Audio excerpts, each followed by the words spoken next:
ಎಲ್ಲ ನನ್ನ ಆತ್ಮೀಯ ಕೇಳುಗರಿಗೆ ಪ್ರೀತಿಯ ನಮಸ್ಕಾರಗಳು. ಕೇಳುಗರೆ, ನೀವು ಕೇಳುತ್ತಿರುವಿರಿ 90.4 FM ಕಂಪನಾಂಕದಲ್ಲಿ ದೀಪಾ ಸಮಾಜ ಸೇವಾ ಕೇಂದ್ರದಿಂದ ಪ್ರಸಾರವಾಗುತ್ತಿರುವ ನಿಮ್ಮ ನೆಚ್ಚಿನ ಗ್ರಾಮೀಣ ಭಾರತಿ 100 ಸ್ವರ ಒಂದೇ ಶ್ರುತಿ.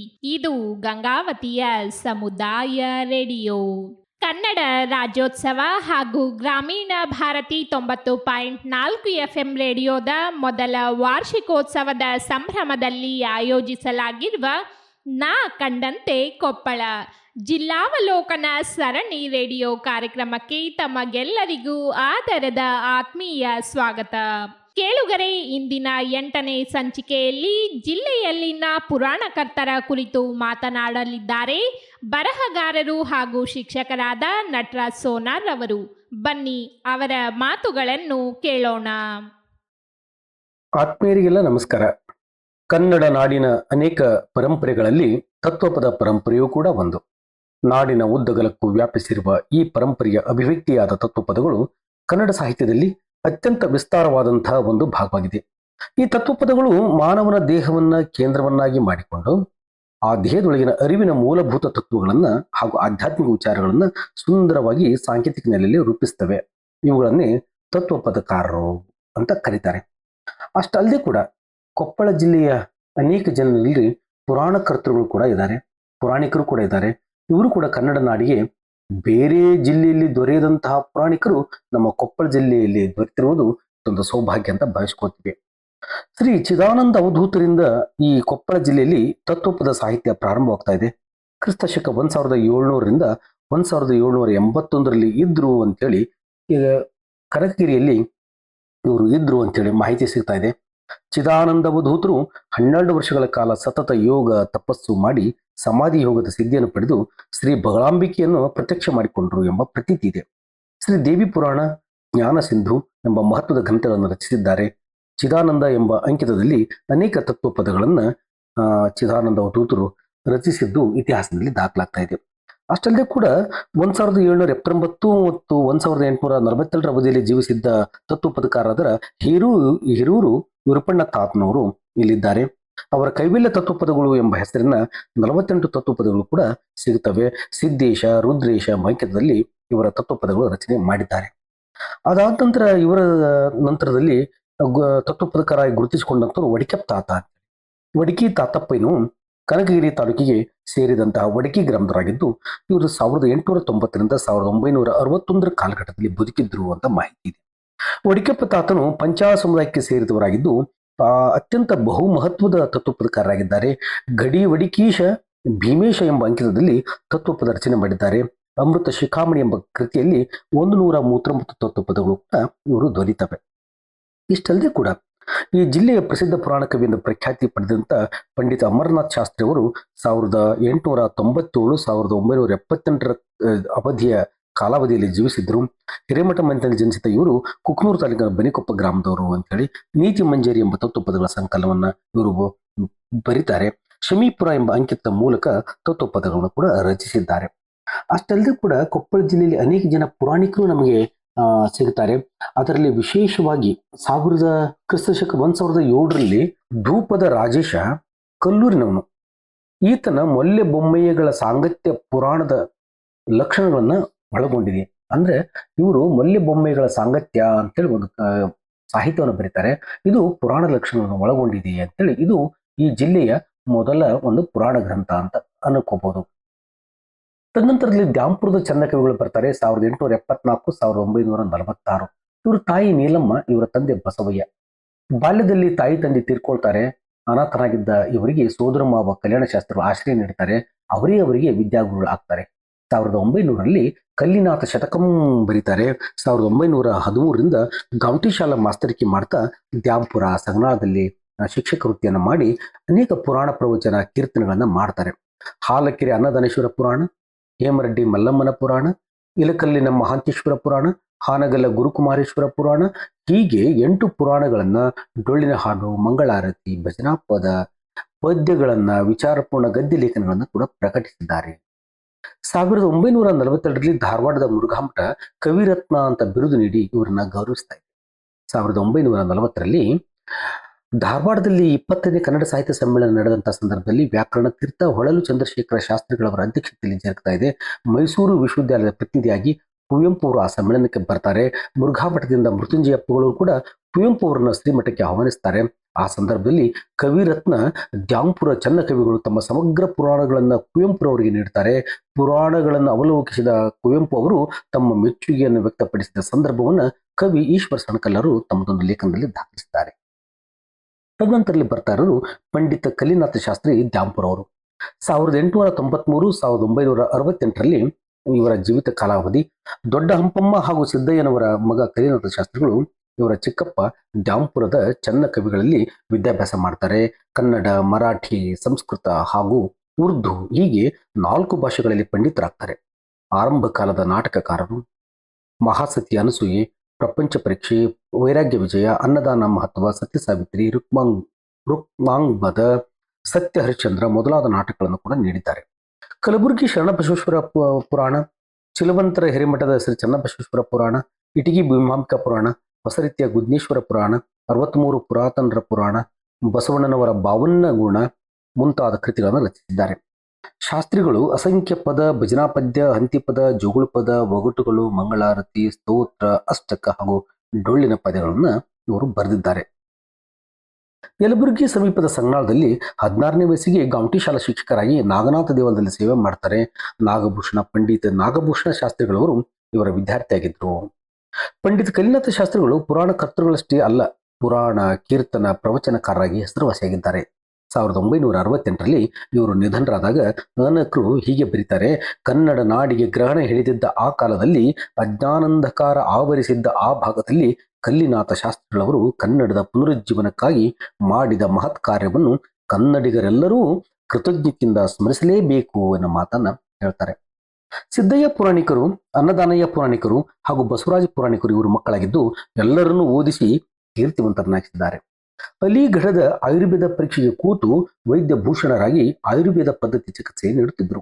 ಇವರಿಗೆ ಕವಿಮಠದ ಆಗಿನ ಲಿಂಗೈಕ್ಯ ಮರಿಶಾಂತವೀರ ಮಹಾಸ್ವಾಮಿಗಳವರು ಆಯುರ್ವೇದ ಶಿಕ್ಷಣಕ್ಕೆ ಮಾರ್ಗದರ್ಶನ ನೀಡಿದ್ದಲ್ಲದೆ ಕನ್ನಡ, ಸಂಸ್ಕೃತ ಭಾಷಾ ಅಧ್ಯಯನಕ್ಕೆ ಮಾರ್ಗದರ್ಶಕರಾಗಿದ್ದರು. ಇನ್ನೋರ್ವ ಶಾಸ್ತ್ರಿಗಳಾದಂಥ ಪಂಡಿತ್ ಅಮರನಾಥ್ ಶಾಸ್ತ್ರಿ ಬನ್ನಿಕೊಪ್ಪ ಅವರು. ಅಮರನಾಥ್ ಶಾಸ್ತ್ರಿ ಬನ್ನಿಕೊಪ್ಪ ಅವರು ಆಶು ಕವಿಗಳಾಗಿದ್ದರು. ಕವೀಂದ್ರ, ಕವಿಭೂಷಣ ಮೊದಲಾದ ಬಿರುದುಗಳನ್ನು ಪಡೆದು ಯಲಬುರ್ಗಿ ತಾಲೂಕಿನ ಬನ್ನಿಕೊಪ್ಪದಲ್ಲಿ ವಾಸವಾಗಿದ್ದ ಇವರು ಇಲ್ಲಿ ಗುರಯ್ಯ ಸ್ವಾಮಿ ಮತ್ತು ಚನ್ನಬಸಮ್ಮನವರ ಮಗ ಗೆಜ್ಜಲಗಟ್ಟಿಯಲ್ಲಿ ಅಮರೇಶ್ವರ ಸಂಸ್ಕೃತ ಪಾಠಶಾಲೆಯಲ್ಲಿ ಓದಿದರು. ಅಲ್ಲಿ ಪಂಡಿತ ನಾಗನೂರು ಕಾಶಿನಾಥ್ ಶಾಸ್ತ್ರಿಗಳವರು ಹಾಗೂ ಸಿದ್ಧಾರೂಢರ ಶಿಷ್ಯ ಶಿವಪುತ್ರ ಸ್ವಾಮಿಯವರು ಸಹಪಾಠಿಗಳಾಗಿದ್ದರು. ಕುಕನೂರು ಹತ್ತಿರದ ಗುದ್ನೇಶ್ವರ ಸ್ವಾಮಿ ಪುರಾಣ ಅರ್ಧಕ್ಕೆ ಬರೆದು ನಿಲ್ಲಿಸಿದ್ದಾರೆ. ಹಲವಾರು ಭಜನಾ ಪದಗಳನ್ನ ಮಂಗಳಾರತಿ, ಅಷ್ಟಕ, ಸ್ತೋತ್ರ, ಪದ್ಯ ಬರೆದಿದ್ದು ರೇಣುಕಾಚಾರ್ಯ ಶತಕ, ದಾರುಕಾಚಾರ್ಯ ಶತಕ, ಶ್ರೀ ಘಂಟಕರ್ಣ ಶತಕ, ಶ್ರೀ ಪಂಚಾಕ್ಷರ ಸ್ತೋತ್ರ, ಬಂದಾರ, ಮಡಿವಾಳೇಶ್ವರ ಸ್ತುತಿ, ಮುಕ್ತಾಹಾರ, ಬಸವಚರಿತಾಮೃತ, ನೀತಿ ಮಂಜರಿ, ಸ್ತುತಿ ಪದ್ಯಗಳು, ರೇವಣ ಸಿದ್ದೇಶ್ವರ ಅಷ್ಟಕ, ಶ್ರೀ ಶಾಂಭವಿ ಸ್ತುತಿ, ಶಿವಾನಂದ ಸ್ವಾಮಿಗಳ ಚರಿತ್ರೆ ಇತ್ಯಾದಿ ಕೃತಿಗಳನ್ನು ರಚಿಸಿದ್ದಾರೆ. ಒಳ್ಳೆಯ ಪುರಾಣ ಪ್ರವಚನಕಾರರು, ಕೀರ್ತನಕಾರರು, ವಾಗ್ಮಿಗಳು, ಆಶಿಕಗಳು ಕೂಡ ಆಗಿದ್ದರು. ಇನ್ನೋರ್ವ ಕವಿಗಳು ಶಾಸ್ತ್ರಿಗಳಾದಂಥ ಪಂಡಿತ್ ನಾಗಭೂಷಣ ಶಾಸ್ತ್ರಿ ಮಠ ಸಂಗನಾಳ. ಇವರ ಕಾಲ 1906ರಿಂದ 1998. ಯಲಬುರ್ಗಿ ತಾಲೂಕಿನ ಸಂಗನಾಳದ ಶಾಸ್ತ್ರಿ ಮಠದ ಪರ್ವತಯ್ಯ ಲಿಂಗಮ್ಮನವರ ಮಗ ಆಗ್ತಾರೆ. ಕಾಶಿಯಲ್ಲಿ ನ್ಯಾಯತೀರ್ಥ, ವೇದಾಂತ ತೀರ್ಥ ಪದವಿ ಗಳಿಸ್ತಾರೆ. ಕಾಶಿಯಲ್ಲಿ ಅಧ್ಯಯನ ಮಾಡುತ್ತಿರುವಾಗ ಸಿದ್ಧಾಂತ ಶಿಖಾಮಣಿ ಕುರಿತು ಹಿಂದಿಯಲ್ಲಿ ಪ್ರವಚನ ಮಾಡ್ತಿದ್ರು. ಪುರಾಣ ಪ್ರವಚನ, ಶರಣ ಸಾಹಿತ್ಯ ಪ್ರಚಾರ, ವೀರಶೈವ ಧರ್ಮದ ಕುರಿತ ಉಪನ್ಯಾಸಗಳನ್ನು ನೀಡುವುದರಲ್ಲಿ ತಮ್ಮ ಜೀವನ ಸೇವಿಸ್ತಾರೆ. ಶರಣ ಸಾಹಿತ್ಯ ಪರೀಕ್ಷೆಗಳನ್ನ ಗದಗದ ಜಗದ್ಗುರು ತೋಂಟದಾರ್ಯ ಮಠದಿಂದ ಉತ್ತರ ಕರ್ನಾಟಕಾದ್ಯಂತ ಇವರು ನಡೆಸಿಕೊಂಡು ಬರ್ತಾರೆ.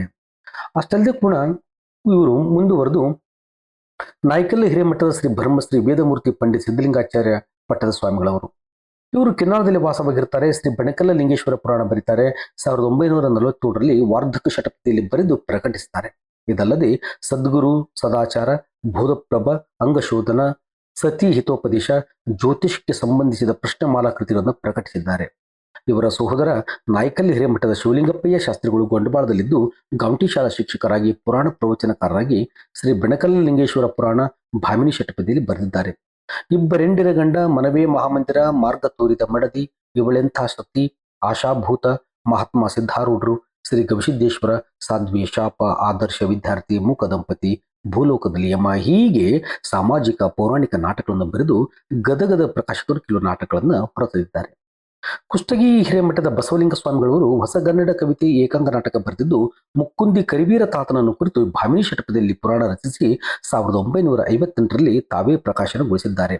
ದ್ಯಾಂಪುರದ ಪುರಾಣಿಕ ಕುಟುಂಬದವರಾದ ಡಾಕ್ಟರ್ ನಿಜಲಿಂಗೇ ಹಿರೇಮಠರು ಶಾಕುಂತಲ ಧರ್ಮಧ್ವಜ ನಾಟಕಗಳನ್ನು ರುದ್ರಮುನೀಶ್ವರ ಪುರಾಣ ರಚಿಸಿ ಪ್ರವಚನ ಮಾಡಿ ಪುರಾಣ ಪ್ರಸಾರ ಮಾಡಿದ್ದಾರೆ.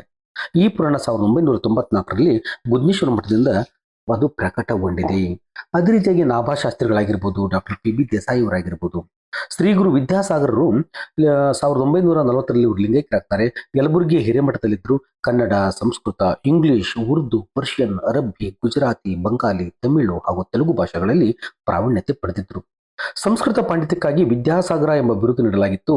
ಧರ್ಮಗುಪ್ತ ಎಂಬ ಬಯಲಾಟವನ್ನು ತಾವೇ ಬರೆದು ಆಡಿಸಿದಂಥವರು. ಅದೇ ರೀತಿಯಾಗಿ ಈ ಜಿಲ್ಲೆ ಇನ್ನೋರ್ವ ಕವಿಗಳಾದ BR ವಾಡಪ್ಪಿ ಆಗಿರ್ಬೋದು, ಡಾಕ್ಟರ್ ಸಿದ್ದಯ್ಯ ಪುರಾಣಿಕರಾಗಿರ್ಬೋದು, ಅದು ಮುಂದುವರಿದು ಹೇಳೋದಾದ್ರೆ ರಂಭಾ ನಿಡ್ಗುಂದಿ ಆಗಿರ್ಬೋದು, JB ಮಾಸ್ಟರ್ ಆಗಿರ್ಬೋದು, ಚನ್ನಪ್ಪನಹಳ್ಳಿ ರಾಮರಾವ್ ದೇಸಾಯಿ ಅವರಾಗಿರ್ಬೋದು, ಶಿರೂರು ವೀರಭದ್ರಪ್ಪನವರು, AB ಮುತ್ತಾಳ್ ಅವರು, ಅನ್ನದಾನಯ್ಯ ಪುರಾಣಿಕರು, ಇವರು ದ್ಯಾಂಪುರ್ ಕಲಿನಾಥ ಶಾಸ್ತ್ರಿ ದಾನಮ್ಮನವರ ಮಗ ಆಗ್ತಾರೆ. ಮಾರ್ಚ್ 8, 1928ರಲ್ಲಿ ದ್ಯಾಂಪುರದಲ್ಲಿ ಜನಿಸ್ತಾರೆ. BCom LLB ಪದವೀಧರರಾಗಿ ಹೈಕೋರ್ಟ್ ವಕೀಲರಾಗಿ ಸೇವೆ ಸಲ್ಲಿಸ್ತಾರೆ. ಅನ್ನದಾನಯ್ಯನವರು ಬಾಲ್ಯದಲ್ಲಿಯೇ ಸಾರ್ವಜನಿಕ ಕ್ಷೇತ್ರದಲ್ಲಿ ಪ್ರವೇಶಿಸಿ ವಿದ್ಯಾರ್ಥಿ ಪರಿಷತ್ತನ್ನು ಕಟ್ಟಿಸಿ ಸಂಘಟಿಸ್ತಾರೆ. ರಜಾಕಾರ ದಬ್ಬಾಳಿಕೆ ಕಾಲದಲ್ಲಿ ಮುಂಡ್ರಿ ಶಿಬಿರದಲ್ಲಿದ್ದು ಸ್ವಾತಂತ್ರ್ಯ ಯೋಧರಾಗ್ತಾರೆ. ಇವರು ಕೂಡ ಅನೇಕ ಕೃತಿಗಳನ್ನ ರಚಿಸಿದ್ದಾರೆ. ಇನ್ನು ಅವರು ಬಸವರಾಜ ಪುರಾಣಿಕರು ಕೂಡ ದ್ಯಾಂಪುರ ಕಲಿನಾಥ ಶಾಸ್ತ್ರಿ ಹಾಗೂ ದಾನಮ್ಮನವರ ಕಿರಿಯ ಮಗ ಆಗ್ತಾರೆ. ಹೈದರಾಬಾದ್ ಉಸ್ಮಾನಿಯಾ ವಿಶ್ವವಿದ್ಯಾಲಯದಲ್ಲಿ BE ಪರೀಕ್ಷೆಯನ್ನು ಬರೆದು ಬೆಂಗಳೂರಿನ ಇಂಡಿಯನ್ ಇನ್ಸ್ಟಿಟ್ಯೂಟ್ ಆಫ್ ಸೈನ್ಸ್ನಿಂದ ಕೆನಡಾದ ಯೂನಿವರ್ಸಿಟಿ ಆಫ್ ವಾಟರ್ಲೂದಿಂದ MSc ಪದವಿಯನ್ನು ಪಡೆದಿದ್ದಾರೆ. ಇವರು ಕೂಡ ಉರ್ದು ಕಥೆಗಳನ್ನು ಕನ್ನಡಕ್ಕೆ ತಂದಿದ್ದಾರೆ. ಮತ್ತು ಇನ್ನೋರ್ವ ಯಲಬುರ್ಗಾ ತಾಲೂಕಿನ ಸಂಗನಾಳದವರಾದ ಡಾಕ್ಟರ್ MG ಶಾಸ್ತ್ರಿ ಮಠ ಅವರು, ಸರ್ ಮೊಕದ್ದಮ್ ಅವರು, M ಜೀವನ್ ಅವರು, ಡಾಕ್ಟರ್ ದೇವೇಂದ್ರ ಕುಮಾರ್ ಹಕಾರಿ ಅವರು, ವಿದ್ಯಾವಾಚಸ್ಪತಿ ಆದಂಥ ಡಾಕ್ಟರ್ ಪಂಚಾಕ್ಷರಿ ಹಿರೇಮಠರವರು ಈ ಜಿಲ್ಲೆಯ ಮಹತ್ವದ ಕವಿಗಳಾಗ್ತಾರೆ. ಅಷ್ಟಲ್ಲದೆ ಕೂಡ ರಾಘವೇಂದ್ರ ಟೀಗೆ ಅವರಾಗಿರ್ಬೋದು, ಜಯತೀರ್ಥ ರಾಜಪುರೋಹಿತರು, ಮಲ್ಲಿಕಾರ್ಜುನ ಹಿರೇಮಠರವರು, ಗಬೀಶ್ ಹಿರೇಮಠರವರು, ಅನ್ನದಾನಿ ಹಿರೇಮಠರವರು, ಡಾಕ್ಟರ್ ಶ್ರೀನಿವಾಸ ಕುಲಕರ್ಣಿ ಅವರು, ಲಕ್ಷ್ಮಣ್ ಅಳಮಂಡಿ ಅವರು, ಡಾಕ್ಟರ್ KB ಬ್ಯಾಳಿ, ವಿರೂಪಾಕ್ಷಪ್ಪ ಕೋರ್ಗಲ್ ಅವರು, ದಿವಂಗತ PV ಕಟ್ಟಿ ಅವರು, ನರಹರಿಯಾರ್ ದೀಕ್ಷಿತ್ರವರು, ಡಾಕ್ಟರ್ NK ಕಡೆತೋಟದವರು, ಡಾಕ್ಟರ್ ತೇಜಸ್ವಿ ಕಟ್ಟಿಮನಿಯವರು, ಗಂಗಾಧರ್ ಕುಸ್ತಿ ಆಗಿರ್ಬೋದು, GR ಹಿರೇಮಠ್, ಶಾಂತಾದೇವಿ ಹಿರೇಮಠ್, ಸಿದ್ದರಾಮ್ ಹಿರೇಮಠ್, ಇನ್ನು ಮುಂತಾದಂಥ ಅನೇಕ ಸಾಹಿತಿಗಳು, ಕಲಾವಿದರು ಈ ಭಾಗದಲ್ಲಿ ಇದ್ದರು. ಅಷ್ಟಲ್ಲದೆ ಕೂಡ ಡಾಕ್ಟರ್ ಬಸವರಾಜ ಸಬ್ರದವರ ಆದಿಯಾಗಿ ಕವಿಸಿದ್ದನ ಬಳ್ಳಾರಿ ಅವರು, ವಿಠಪ್ಪ ಗೋರಂಟ್ಲೆ, ಅಲ್ಲಂಪ್ರಭು ಬೆಟ್ಟದೂರು, ಅದರ ಜೊತೆಗೆ ಡಾಕ್ಟರ್ BB ಶಿರೂರ್ ಅವರು, ಡಾಕ್ಟರ್ ವಿಜಯಶ್ರೀ ಸಬ್ರದರವರು, ಡಾಕ್ಟರ್ ವೀರಣ್ಣ ರಾಜೂರವರು, ಬಹುಮುಖ್ಯವಾದಂಥ ಡಾಕ್ಟರ್ ವೀರಣ್ಣ ರಾಜೂರವರು ಅನೇಕ ಗ್ರಂಥ ಸಂಪಾದನೆಗಳನ್ನು ಮಾಡಿದ್ದಾರೆ. ಗ್ರಂಥ ಸೂಚಿಗಳನ್ನು, ಸಂಪುಟಗಳನ್ನು ಪ್ರಕಟಿಸಿದ್ದಾರೆ. ಅನೇಕ ಪ್ರಶಸ್ತಿಗಳು ಇವರಿಗೆ ಬಂದಿವೆ ಅಂತೇಳಿ. ಅದರ ಮುಂದುವರಿದು ಹೇಳೋದಾಯ್ತಂದ್ರೆ ಈ ಕೊಪ್ಪಳ ಜಿಲ್ಲೆಯಲ್ಲಿ ಡಾಕ್ಟರ್ SP ಪಾಟೀಲ್ ಗುಂಡೂರವರು, ಈ SP ಪಾಟೀಲ್ ಗುಂಡೂರವರು ಅನೇಕ ನಾಟಕಗಳನ್ನ, ಜೀವನ ಚರಿತ್ರೆಗಳನ್ನ, ಏಕಾಂಗ ನಾಟಕಗಳನ್ನ, ಕಾದಂಬರಿಗಳನ್ನ, ಕವನ ಸಂಕಲನಗಳನ್ನ, ಇತರೆ ಕೃತಿಗಳನ್ನ ಇವರು ಬರೆದು ಪ್ರಕಟಣೆ ಮಾಡಿದ್ದಾರೆ ಅಂತೇಳಿ. ಇವರ ಪತ್ನಿ ಶ್ರೀಮತಿ ವಾಣಿಶ್ರೀ ಪಾಟೀಲ್ರು ಕೂಡ ಅನೇಕ ಕೃತಿಗಳನ್ನು ಬರೆದಿದ್ದಾರೆ. ಅವರು ಕೂಡ ಕವಿಯತ್ರಿಯಾಗಿ ಗುರುತಿಸಿಕೊಂಡಿದ್ದಾರೆ. ಜಯರಾಮಾಚಾರ್ಯ ಜೋಶಿ ಅವರು, ಅದರ ಜೊತೆ GH ರಾಘವೇಂದ್ರ ಅವರು, ಇನ್ನು ಮುಂತಾದಂಥ ಅನೇಕ ಮಹನೀಯರು ಈ ಕೊಪ್ಪಳ ಜಿಲ್ಲೆಗೆ ತಮ್ಮದೇ ಆದಂಥ ಕೊಡುಗೆಯನ್ನ ಅವರು ನೀಡಿದ್ದಾರೆ. ವಿಶೇಷವಾಗಿ ಇನ್ನೋರ್ವ ಪುರಾಣಿಕ ಕರ್ತೃಗಳು ಆಗಿರುವಂತಹ ನಮ್ಮ ಕೊಪ್ಪಳ ಜಿಲ್ಲೆಯರಂತ ಡಾಕ್ಟರ್ ಈಶ್ವರ ಹತ್ತಿಯವರು ಕೂಡ ತಮ್ಮ ಕೃತಿಗಳನ್ನ ಪ್ರಕಟಣೆ ಮಾಡಿದ್ದಾರೆ. ಅಂದ್ರೆ ಪೌರಾಣಿಕ ಕೃತಿಗಳನ್ನು ಅವರು ಕೂಡ ಬರೆದಿದ್ದಾರೆ. ಅವು ಕೂಡ ನಮ್ಮ ಇತಿಹಾಸದಲ್ಲಿ ದಾಖಲಾಗಿವೆ ಅನ್ನೋ ಮಾತನ್ನು ಹೇಳೋದ್ರ ಜೊತೆಗೆ ಒಟ್ಟಾರೆಯಾಗಿ ಕೊಪ್ಪಳ ಜಿಲ್ಲೆ ಇವತ್ತು ಪುರಾಣಿಕರು ಇರ್ಬೋದು, ತತ್ವಪದಕಾರರು ಇರ್ಬೋದು, ಎಲ್ಲರಿಗೂ ಒಂದು ನೆಲೆ ಕೊಟ್ಟಂತಹ ಭೂಮಿ ಇದು ತೆರಳುಗನ್ನಡ ನಾಡು ಅಂತ ಹೇಳಲಿಕ್ಕೆ ಈ ಸಂದರ್ಭದಲ್ಲಿ ತುಂಬಾ ಸಂತೋಷ ಅನಿಸ್ತಾ ಇದೆ. ನಮಸ್ಕಾರ. ಇದುವರೆಗೆ ನಾ ಕಂಡಂತೆ ಕೊಪ್ಪಳ ಜಿಲ್ಲಾವಲೋಕನ ಸರಣಿ ರೇಡಿಯೋ ಕಾರ್ಯಕ್ರಮದ 8ನೇ ಸಂಚಿಕೆ ಪ್ರಸಾರವಾಯಿತು. ಕಾರ್ಯಕ್ರಮದಲ್ಲಿ ಭಾಗವಹಿಸಿ ಜಿಲ್ಲೆಯಲ್ಲಿನ ಪುರಾಣಕರ್ತರ ಕುರಿತು ಮಾಹಿತಿಯನ್ನ ಹಂಚಿಕೊಂಡಿರುವಂತಹ ಬರಹಗಾರರು ಹಾಗೂ ಶಿಕ್ಷಕರಾದ ನಟರಾಜ್ ಸೋನಾರ್ ಅವರಿಗೆ ತಮ್ಮೆಲ್ಲರ ಪರವಾಗಿ ಹಾಗೂ ಗ್ರಾಮೀಣ ಭಾರತಿ 90.4 FMನ ಪರವಾಗಿ ಹೃತ್ಪೂರ್ವಕವಾದ ಧನ್ಯವಾದಗಳನ್ನು ಅರ್ಪಿಸ್ತಾ, ಕೇಳುಗರೆ, ನಾಳೆ ಮತ್ತೊಂದು ವಿಶೇಷ ಸಂಚಿಕೆಯೊಂದಿಗೆ ನಾನು ನಿಮ್ಮನ್ನು ಭೇಟಿಯಾಗುವೆ. ನಾನು ನಿಮ್ಮ RJ ಲಾವಣ್ಯ. ಸದಾ ಕೇಳ್ತಾ ಇರಿ 90.4 FM ಕಂಪನಾಂಕದಲ್ಲಿ ದೀಪಾ ಸಮಾಜ ಸೇವಾ ಕೇಂದ್ರದಿಂದ ಪ್ರಸಾರವಾಗುತ್ತಿರುವ ನಿಮ್ಮ ನೆಚ್ಚಿನ ಗ್ರಾಮೀಣ ಭಾರತಿ 100 ಸ್ವರ ಒಂದೇ ಶ್ರುತಿ. ಇದು ಗಂಗಾವತಿಯ ಸಮುದಾಯ ರೇಡಿಯೋ.